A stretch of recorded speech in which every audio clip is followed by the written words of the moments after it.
Greetings, WHAP Warriors. Brad Anderson here. It's Sunday night, and just getting out a quick review for you. I already posted the terms on Google Classroom, the terms from Unit 0, which stretches from 3500 BCE up to 1200 CE. We have covered a lot of ground in a very small amount of time.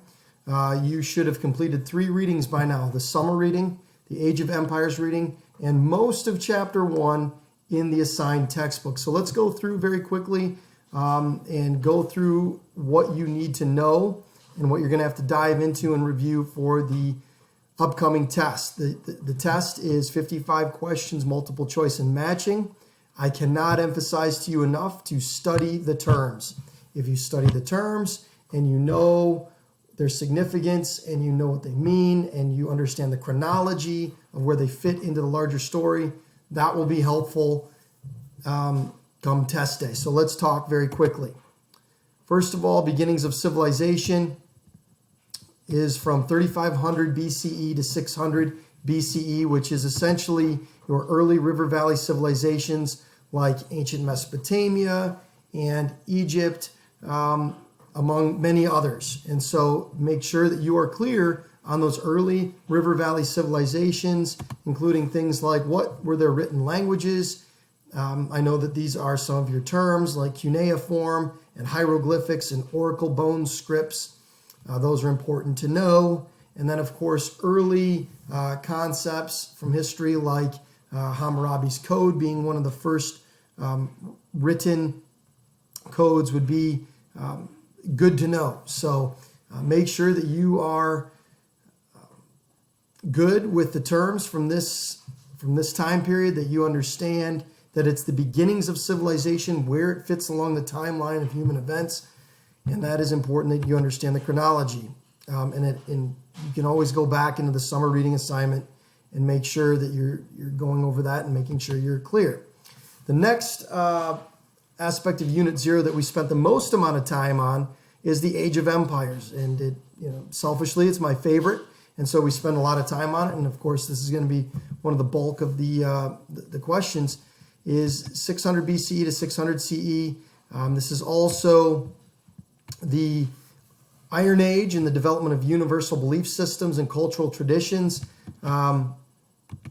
like Christianity, Confucianism, and Hinduism. What we took a look at last week. Make sure that you're clear on those different cultural traditions and universal religions, and you understand just the basics of, you can tell and differentiate between these different universal belief systems. You're also going to want to know and able to discern between Persians, classical Greece, Rome, Han China, and what are those major empires that rise during this time period, and what are some of their significant accomplishments and figures like Cyrus the Great, Leonidas of the Spartans, Pericles of the Athenians, Julius Caesar of the early late Roman Republic, and then Augustus, who was the first emperor, and then Shi Huangdi, who consolidates the warring states under the state of Qin and is able to begin building the early Chinese kingdom, which is then, of course, succeeded by the Han Dynasty, which lasts much longer and is often compared to the Romans, the Roman Empire. 600 CE to 1200 CE. We didn't spend a ton of time on this, but we did go over the Vikings and their effect on Western Europe and their raiding and their trading and where they settled and where they, some of their significant figures. We also talked about the Middle Ages in Europe and feudalism, as well as some of the significant figures like a William the Conqueror, who came from Normandy and then conquered England. The Byzantine Empire, the Eastern Roman Empire, centered out of Constantinople, thrived in the East. The rise of Islam. Of course, you're going to want to know some of the basics like the 5 pillars, who Muhammad is, and when you're talking about the rise of Islam. China as a center of trade and technology. I gave you a list of all the unique and incredible things that were coming out of China during this time period.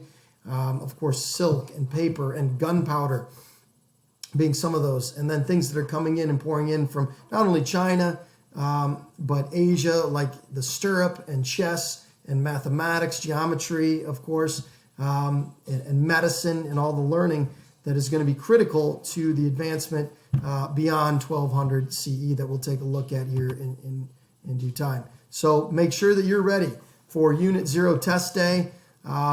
If you have any questions, hopefully they'll get answered tomorrow in the big quiz bowl. Quiz bowl is a great way to review.